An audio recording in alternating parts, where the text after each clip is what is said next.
कारण आम्हाला आता दादा बदलायचा आहे, कारण आम्हाला आता दादा बदलायचा आहे। शांत दादा आणायचं आम्हाला। आमचं दादांवर लक्ष आहे, फक्त तुमचं दादांवर लक्ष ठेवा। त्याच्यामुळे आमचं एवढं डेअरिंग झालं। गाव पुढाऱ्यांपुढे आमचं काही चालत नाही। दादांनी शब्द दिलता ना की मी आहे, तुम्ही फक्त लढा, त्यामुळे फक्त एवढी दादांपेक्षा दुसरा उमेदवार कोणच नाहीये, दादांनाच उमेदवारी मिळावी एवढी इच्छा आहे। योगेंद्र दादांना ताकद द्या, तुम्ही ताकद द्या, आम्ही सगळे त्यांच्या बरोबर पाठीशी आहे। पाणी नव्हतं, पाण्याची सोयी भरपूर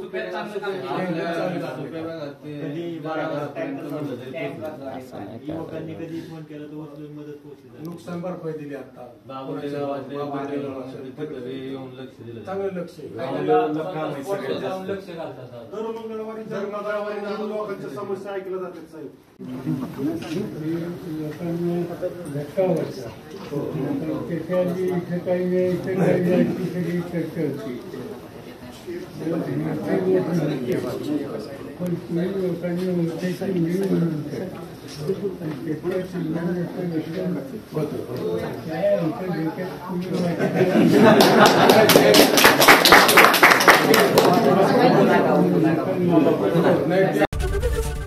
एबीपी माझा, उघडा डोळे बघा नीट।